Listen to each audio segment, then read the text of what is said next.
Ex-CIA officer drugged and sexually abused women in multiple countries. Now, here's the funny thing about that. As this guy works for the CIA, I don't know if this was part of an operation or not.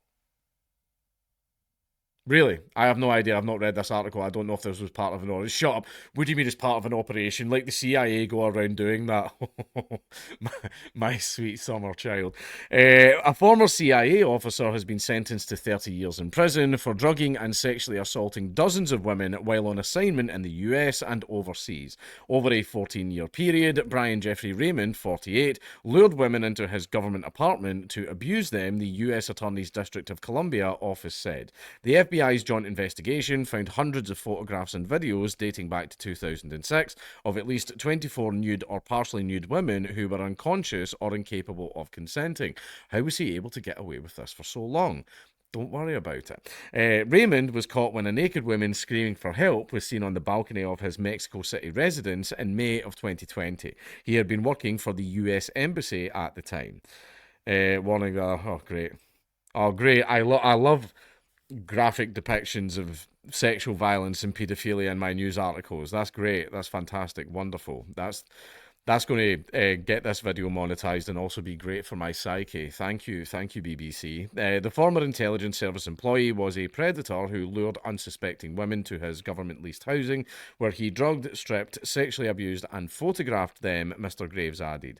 There were more than 500 images found on Raymond's devices. The recordings, taken between 2006 and 2020, showed him touching and manipulating the victims' bodies for hours. That's great. In some cases, our US partner CBS reports he was seen straddling and groping. This is fucking dark. Jesus Christ. He opened their eyelids at times and stuck his foot. Nah, right, okay. After learning about the criminal investigation, he attempted to delete the pictures and videos. Nicole Argentieri, a senior Justice Department official, said the verdict showed it doesn't matter where these violations occur or who commits them. Raymond admitted to drugging and creating obscene material with 28 non-consenting women and drugging another two. I've got a bit of a cold just now, sorry.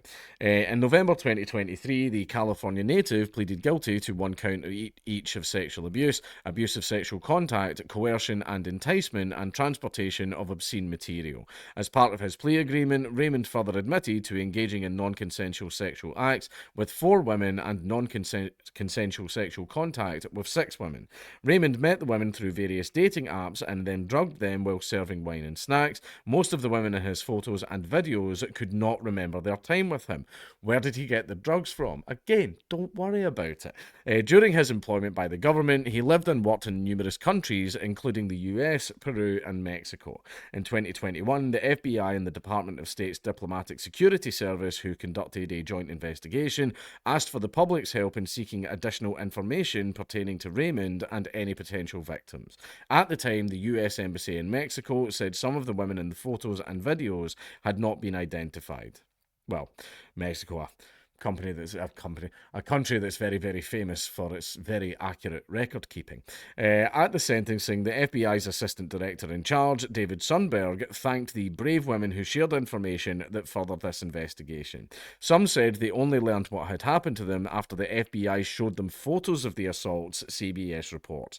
Several victims, identified only by numbers, gave impact statements in court. Many of the women stared Raymond down as they left the stand. One said, "I hope he is haunted by the consequences of his actions for the rest of his life." In addition to his 30-year prison sentence, the judge ordered a lifetime of supervised release and ordered him to pay $260,000 in restitution. Now, one thing that is very, very interesting about the CIA, they do stuff like this all the time. Except it's usually the other way around. What they usually do is if there's some sort of diplomat or something that they want in their pocket, they'll invite him out to a party, they'll slip a little something in his drink, he's passed out in the bed, but he's still sort of like lucid, he's smiling and happy and everything is because he's high off his fucking tits, he has no idea what is going on. And then they'll get some women to sleep with him and then they'll go, "Hey, we've got all these pictures of you with this woman. Be a real shame if your wife found out about it. Anyway, do what we tell you." The CIA does that shit all the fucking time. That's actually a pretty basic thing. You know, that's pretty milquetoast for some of the shit that the CIA do. They do horrendous shit all the time.